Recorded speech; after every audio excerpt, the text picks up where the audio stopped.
All right, so what do we do here? Well, we're doing a less than or equal to, so I have to remember that equals. But first things first, we have to isolate our absolute value. So let's subtract 5 from both sides. So that gives us a -2 absolute value. X plus 8 less than or equal to 15 minus 5 is 10. Now we're going to divide both sides by -2. Ding, ding, ding, ding. Have to switch that inequality. And so we get absolute value of x plus 8, and that's going to be greater than or equal to, and that's going to be a -5. Okay. Now, absolute value of greater than -5. Well, anything we take the absolute value of is going to be greater than -5. So this one, we could go ding, ding, ding. We already have our answer. That's going to be, it's going from negative infinity to positive infinity, because no matter what we plug in here, the absolute value of that's going to be greater than that. But let's say we weren't paying attention and we said, okay, well, we have to take x plus 8. And now we're going to be less than or equal to a +5. And now I don't know why I have 81 there. I think I just left the absolute value on is what I did. And then this is going to be our or, and then we have x plus 8 is going to be greater than or equal to, and now it's going to be a -5. So now we subtract 8. So x is going to be less than or equal to a -3, or x, and now we have to subtract 8, and so we get it's going to be greater than or equal to a -13. So on a graph, here's -3, here's -13. So it's going to be less than or equal to -3. So it's going to start here, close circle, everything that way. Here, greater than or equal to -13. Let's go ahead and close circle, everything that way. It's or, so it's going to be this one, or this one, or the combination. And the combination is the whole real numbers. Okay, the whole number line, basically. All right, so again, we could do it easily and get the answer, or if we didn't notice that, we continue to work it and we still get that same answer. So that's the nice thing about these.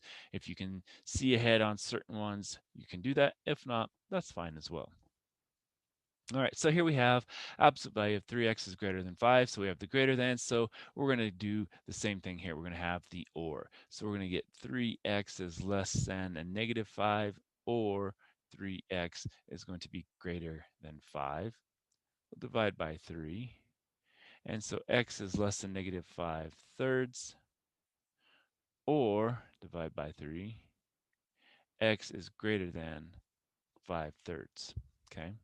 So what does that give us? Well, let's draw it and see what we have. So we have, say that's 5/3, and that's a -5/3.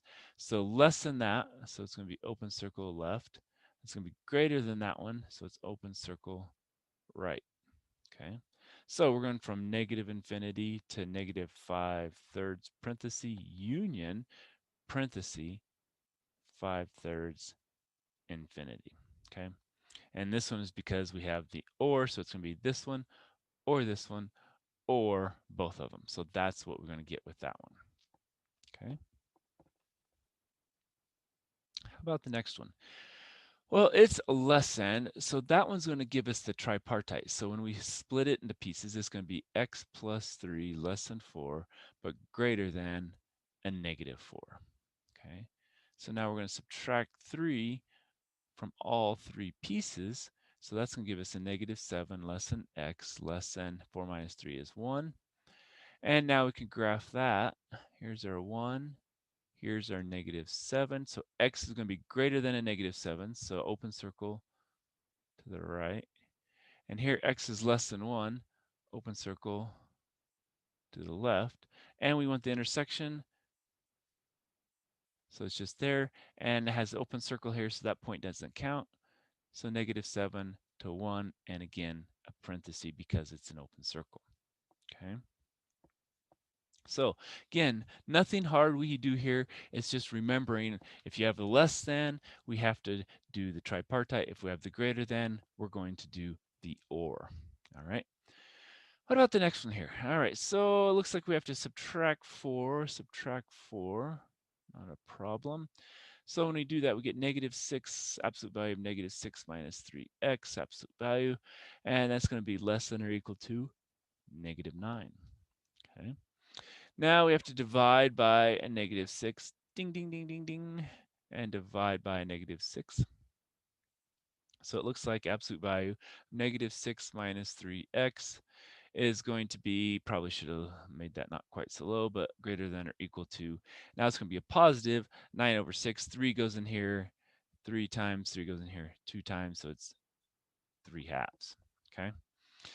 Now, this is greater than, and so we're going to have an or. So we're going to have the negative 6 minus 3x is going to be less than or equal to, and now it's going to be a negative 3 halves, or negative 6 minus 3x is going to be greater than or equal to a positive 3 halves. Okay. Now, we're just going to solve this like we've been doing. So we're going to add 6 to both sides.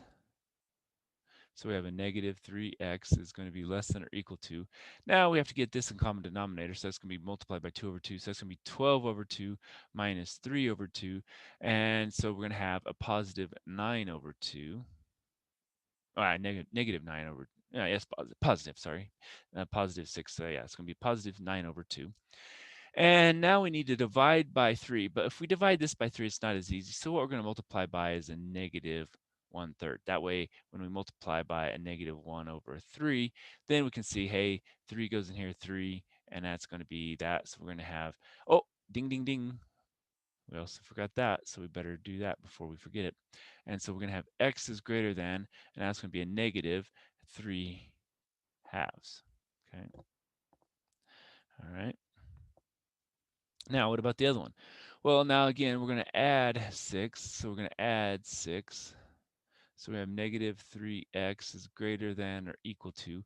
Well, again, that's going to be 12 halves. So it's going to be 12 plus 3. So it's going to be 15 halves.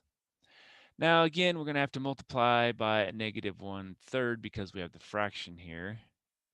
And we're going to go ding, ding, ding again. And that's going to be less than or equal to. So this is going to be an x. Now 3 goes in here. That's going to be 5 halves, and it's going to be a negative. So it's a negative 5 halves. Okay. Now we have to draw the graph. So this is a negative 2 and 1/2. And this is a negative 1 and 1/2. So which one's closer to 0? Well, it's going to be, here is going to be a negative 3 halves. Here is going to be a negative 5 halves. Now, they're both equal to, so we have a closed dot on both of them. Now, it's going to be greater than the negative 3 halves, so it's going to go that way. And it's going to be less than this one, so it's going to go that way. Now we have the or, so we want to include everything. So that's going to go from negative infinity to negative 5 halves, bracket union, bracket negative 3 halves, comma, positive infinity. Okay. So again, drawing that graph really is going to help you be able to write out your interval notation. All right, let's pause there and we'll come back for more.